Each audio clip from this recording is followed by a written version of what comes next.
AIDS या आजारामुळे आजही रुग्ण समाजात वावरताना मनामध्ये भीती बाळगतात। या रुग्णांना त्यांच्या रोगामुळे समाजाच्या संपर्कात येण्याची भीती वाटते। एड्स या आजाराची जागरूकता ही काळाची गरज असली तरी देखील खूपच कमी प्रमाणात या विषयावर बोललं जातं। आज देखील समाजाच्या या रोगाकडे बघण्याचा दृष्टिकोन बदललेला नाही, मात्र काही व्यक्ती किंवा संस्था स्वतः पुढे येऊन या एड्सग्रस्त मुलांसाठी काम करताना दिसतात। अशाच एका संस्थेविषयी आज आपण जाणून घेणार आहोत। औरंगाबाद शहरातील शिवशंकर कॉलनी येथे मागील 15 वर्षांपासून एड्सग्रस्त मुलांचं संगोपन आणि त्यांना आधार देण्याचं काम करणारी ही संस्था म्हणजेच बाबासाहेब बहुउद्देशीय सेवाभावी संस्था होय। मुलांना सकाळी 6 वाजता उठवतो आपण। मुले 6 वाजता उठल्यावर त्यांची सकाळची पूर्ण क्रिया करतात, काही व्यायाम करतात। सकाळी त्यांना नाश्ता मिळतो आणि सकाळी त्यांना 7 ते 10 मिनिटांनी त्यांच्या ARTची गोळी देण्यात येते।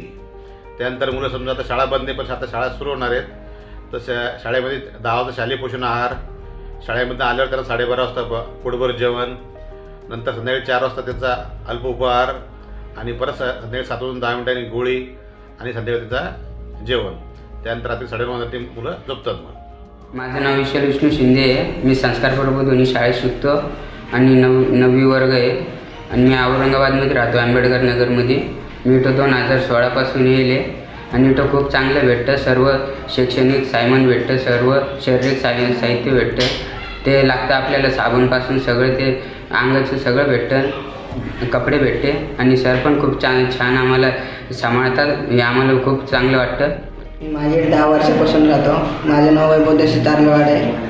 मी नांदेडहून येले आणि इथं सगळं भेटतं आणि सर आमचे इतके जीव लावतात की त्यांना पोरांना प्रेम करण्यासाठी त्यांना स्वतःचं लग्न नाही केलं, कारण की आम्हाला जास्त जीव लावा म्हणून, कारण की त्यांचे जेव्हा पोरं होते त्यांना जीव नाही जास्त, मग इकडे तिकडे अर्धा होते म्हणून, कारण की आम्हाला जास्त जीव लावून त्यांनी लग्न पण नाही केलं। या सरनं आमच्यासाठी त्याग केला लई मोठा, इतकंच बोलून चांगलं वाटतं। समाजाने डावललेल्या या निराधार बालकांचं संगोपन, पालन पोषण तसेच त्यांच्या चेहऱ्यावर आनंद फुलून त्यांना जगण्याची नवी उमेद देणाऱ्या या संस्थेच्या भावी वाटचालीसाठी लेट्सअप कडून भरभरून शुभेच्छा।